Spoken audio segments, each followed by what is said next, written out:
I've been there scrolling through endless listings for portable solar generators, seeing glossy photos of massive battery packs, sleek solar panels and promises of never run out of power again.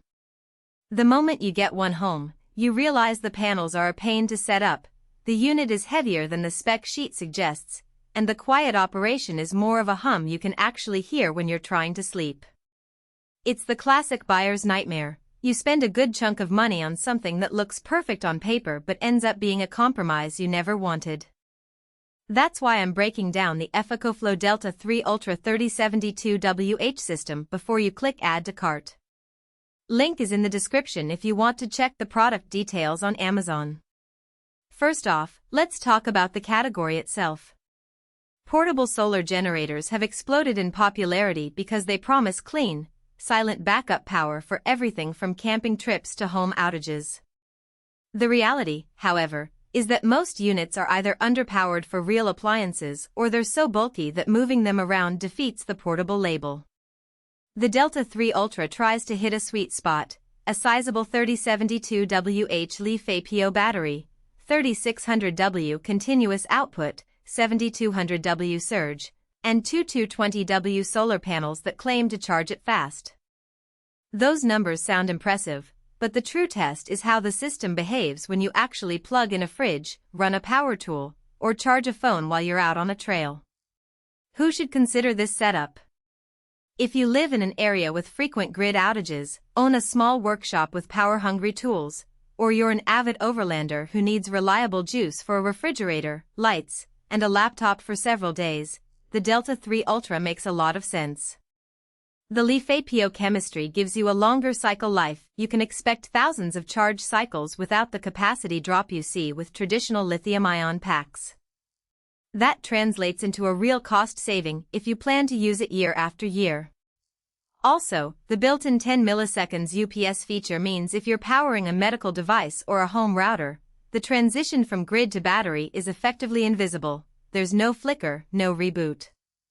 On the flip side, if you're just looking for a lightweight backup for a TV and a few phones, this unit is overkill.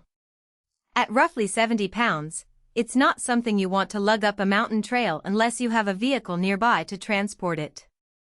The two 220W panels are decent for sunny days, but they're not a magic bullet. You still need clear sky and a good angle to get the advertised charge time.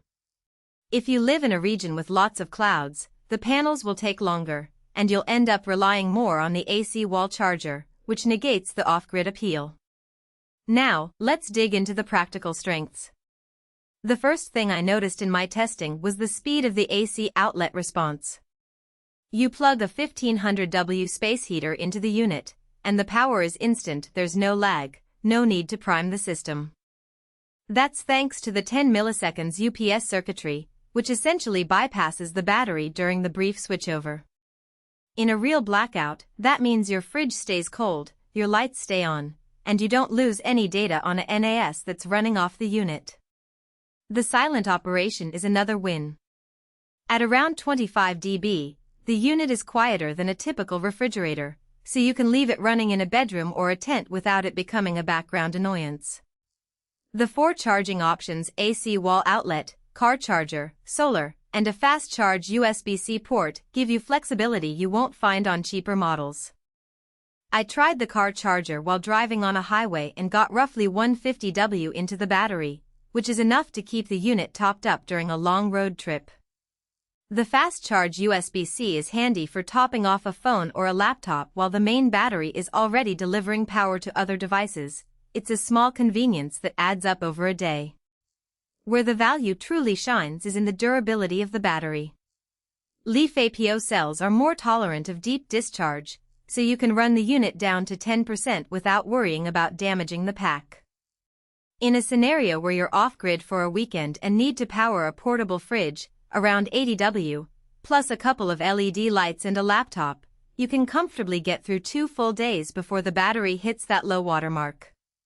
Compare that with a standard lithium-ion pack that would have you stopping at 20% to protect its lifespan.